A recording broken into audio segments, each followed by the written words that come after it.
एक और बड़ी खबर भोपाल से। न्यू ईयर पर तेज आवाज में डीजे नहीं बजेगा। सरकार के तय मापदंड पर ही डीजे बजाया जा सकेगा।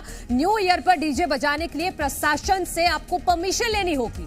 भोपाल प्रशासन ने उड़न दस्ते के साथ साथ हेल्पलाइन नंबर भी जारी किया है। राजधानी में करीब 126 जगहों में से लाउडस्पीकर उतरवाए गए हैं। 462 धार्मिक स्थलों में सिर्फ 365 को लाउडस्पीकर लगाने की अनुमति दी गई है। सीएम के निर्देश के बाद तेज आवाज में लाउडस्पीकर बजाने पर सख्ती भी देखी जा रही है।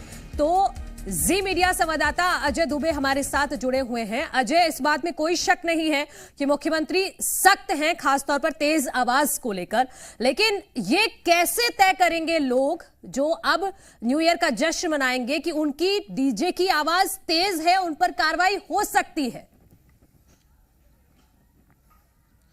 देखिए, डॉक्टर मोहन यादव ने पहली बार जब शपथ लिया और शपथ के बाद तत्काल अगर कोई आदेश जारी हुआ मंत्रालय से, तो वो आदेश था कि लाउड स्पीकर पर जो डिसेबल है वो कम धीमी आवाज में बजाना है। वो चाहे मंदिर हो, चाहे मस्जिद हो, चाहे अजान का वक्त हो, चाहे मंदिरों में हो, चाहे धार्मिक स्थल हो, चाहे वह बिजनेस स्थान हो जहां पर अलग अलग समुदाय के लोग अलग अलग जो है डीजे बजाते हैं वो हो, वहां पर तेज आवाज में। और खास तौर से न्यू ईयर में इस बार डीजे कम आवाज में बजेगा, क्योंकि न्यू ईयर में जिस तरह से अलग अलग जगहों पर डीजे बजाए जाते हैं, देर रात तक जश्न मनाई जाती है, तो वो समय सीमा निर्धारित रहेगा। क्योंकि पहले भी जब मंत्रालय से आदेश पारित हुआ था उसमें साफ कर दिया गया था कि रात 10 बजे से सुबह 6 बजे तक डीजे तेज आवाज में नहीं बजेंगे और दिन के वक्त में भी मस्जिदों में भी और चाहे मंदिर हो वहां पर कम आवाज में बजाने के निर्देश जारी किए गए हैं। प्रशासन ने पहले भी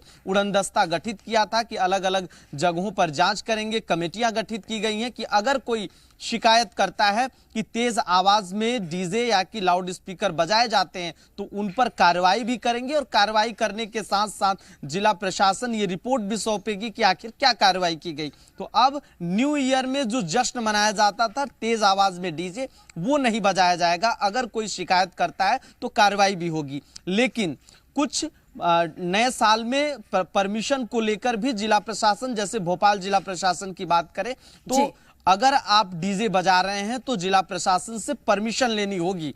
परमिशन के बाद ही आप डीजे बजा सकते हैं, क्योंकि न्यू ईयर में अलग अलग होटल्स और अलग अलग बार जो है और अलग अलग जहां पर मैरिज गार्डन वगैरह है वो ऑर्गेनाइज करते हैं कार्यक्रम न्यू ईयर को लेकर। और खास तौर से देर रात तक जो डीजे बजाए जाते हैं वहां पर अगर आप डीजे बजा रहे हैं तो आपको परमिशन लेना बेहद अनिवार्य है। क्योंकि अगर बेस बढ़ा डीजे का तो इस बार बेस बढ़ने के साथ साथ कार्रवाई भी होगी।